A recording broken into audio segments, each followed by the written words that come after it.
Hi, folks. You were Tassus today. Tassus today, your pushback channel, and thank you for joining this audio live stream. In this essay, I'd like to talk about a number of videos I've seen recently on YouTube by various commentators expressing sort of shock and we don't know how it happened. How did it happen with the complete takeover of the Western education systems by radical hard leftists? So we're not talking soft leftists, center left. No. We're talking hard radical leftists taking over the entire education system. I'm not talking about just in the United States or in Britain or Australia, Canada, whatever. I'm talking about the entire system. Now, this happened simultaneously across all. So this was no accident. This was clearly coordinated, either that or the most stunning coincidence in human history, but all across the Western world, the college campuses, the schools, not as much the community colleges, but certainly then too, all went hard left. So, and it happened in a short space of time. It's happened all within my lifetime. So, no, I'm not like I'm 5 million years old or something. I'm in my 60s now, so it's something that went from being centre right and quite moderate. With the odd, you see some teachers lecturers might be an exception, but effectively it was centre right. Very rarely would you it certainly wasn't overt. Very rarely would you see a teacher or a lecturer or whatever declaring their or making clear their leftist views. If they did have those views, and some did, it was very, very gently or softly put out there, or not at all, or they weren't leftists at all. So again, this has happened very quickly and completely coordinated all across the Western world. So this is not in all the white countries, in other words. So only in the white countries has this happened. Certainly has it happened on the scale that it has and has been so all-encompassing. But I'm surprised that people are expressing their surprise and astonishment and shock. Well, how did it happen? Oh, no. Wow. Oh, this is incredible. When, in fact, the pieces were already in place, already being put in place, when I was at school. So, and I can look back now, by the way, with the benefit of hindsight. But even at the time, I thought, this isn't going to end up in a good place. Even as a 15-year-old kid, I could see that it was going to go to a bad place. And that was a dumbass, zit-faced 15-year-old punk kid. It was obvious to me at that time. So it must have been very obvious to others. So there must have been a lot of people condoned it and signed off in government and public service and so on. So the activists who were signing off on this and pushing the agenda were already in place at that point. So so let's have a little look at it now. There's some pretty baseline sort of issues here to consider. Now, the teachers' unions they definitely were left-leaning, but they hadn't totally jettisoned this idea of merit in exams and so on.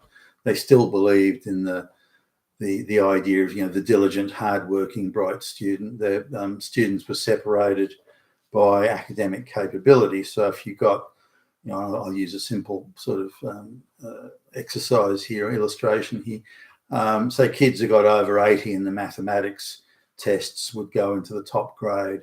Kids who got between 70 and 79 would go into the second, and in some schools, depending on how many students, you could have eight grades in the form in that year, and others where there are a fewer number of students, you might have 5 grades and so on. But you're graded based on now anyone that got sort of around 50% or less would be in the bottom class. So you had to do reasonably well to be in the other classes, and again you had to get over 80 or 85%, whatever. I can't remember the exact cutoff point, but whatever the cutoff point was to be in the top mathematics class. Now the same applied pretty much for the other classes, even even the arts and humanities type subjects, such as English or history or that sort of stuff. Or in the early like first year, I think it wasn't called history; it was called social studies or something like that. But anyway, it was very much graded on. Kids were allocated to their level of class based on their, as reflected through exams, capability. Now, the teachers' unions always had a bit of an issue with this, or certainly at that time anyway, had a bit of an issue with it. They thought that if you elevate the most academically capable kids, then the kids in the lower classes are going to feel like they're second-class citizens or whatever. So do away with exams, and then you can have equal outcomes. Everyone gets a participation trophy, and so on. So those sentiments were being expressed. They weren't part of policy, but they were being expressed at the time. And you could hear, leftist teachers like the lesbian librarian, for example, school librarian, the lesbian there, she was expressing those views. So you had, but the people that were talking about it and would mention it were radical fringe players. They weren't. The sort of the core of the teaching profession, and a lot of the people that were teaching then, certainly at the senior levels, were people that had as children had they seen the Great Depression, for example, maybe lived through World War II, and the sort of the rationing coupons and certificates, all those sorts of things. So these were people that were steeped in a sense of duty, a sense of obligation, and so on.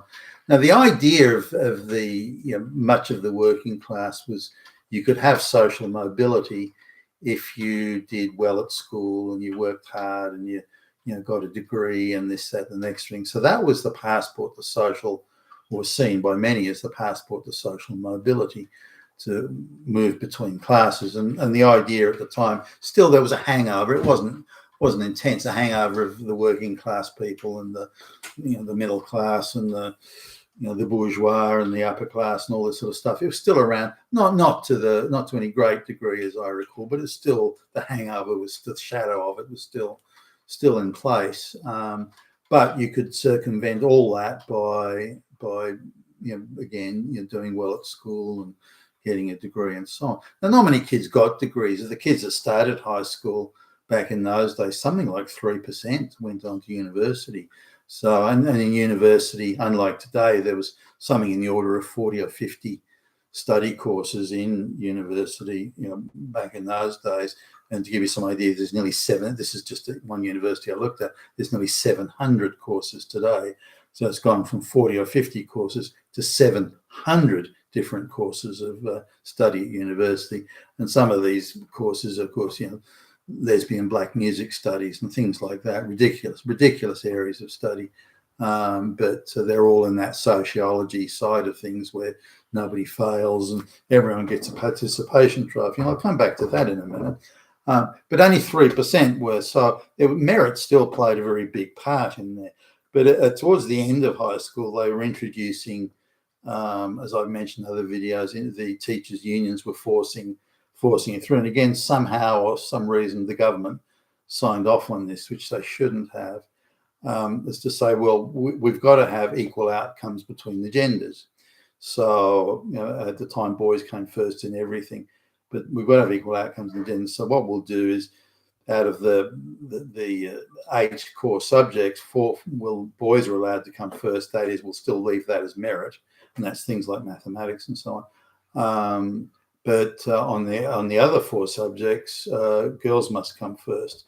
And what we'll do is we'll create an assessment system which will artificially boost the girls, but we'll deny that leg up to the boys and so on. And even boys that were doing badly, like I remember in a merit-only exam, there were kids who were getting 0. I mean, seriously, that's how dumb some of these kids were. And so even there, the teachers' unions wanted to say, well, we can't let anyone come last. No one's allowed to come last. And they tried to sort of create a band where everybody was kind of in the middle with a few outliers. So So there's very much a sentiment there of social engineering should replace education. So education was something where you just participated and attended, but the real objective, according to the radical teachers unions that were even then quite radical, was to achieve this equal outcomes thing. I remember going to a conference, an education conference in downtown Sydney. I was maybe 19 or 20 or something. I knew someone was going, and they said, "Hey, you want to come to this?" And, yeah, right. And there were some very leftist, very lesbian-looking academics were there, and they were talking. They talked tough, but they effectively said that, look, you know, if we can achieve equal outcomes in education, then we can avoid this prestigious thing where people who are really bright get degrees, but people who are really dumb don't. So why don't we just give everyone a degree, give everyone a PhD, and so on? Then we'll have an equal society, and then we'll have achieved some sort of utopian nirvana. And so those conversations around even then, I didn't take it seriously. I took it that, okay, well, this is just a few outliers. Even if they do get it into the the mainstream, it won't last long. Nobody wants a society where the dumbest people are running around with PhDs. Nobody really wants that. So I didn't think it could grow legs, and if it did, it just wouldn't. It would fall over within a year or two at most. Little did I realize it would become actually the norm. So how did this happen and come back? Why is there a surprise? Well, it's quite simple, really. 3% of kids, and these were the brightest kids, went to university back in the day. Now there were a few. I'm sure that the offspring of some rich donor to the university would make sure his kids go. I'm sure that happened, but by and large, it was a merit thing. Now in some courses they would have a very high standard of entry, medicine or something, but in others like say pharmaceutical or psychological health, the standards were much lower, and they started to come in the 70s, and there was a lot of people gravitating towards that who probably would have flunked anything more rigorous. But only 3% of the kids went to this is the ones who started high school. Now that suddenly jumped to, within the space of a couple of decades, that jumped from 3% going to university to nearly 60% going to university. Now, to accommodate that meant the standards were lowered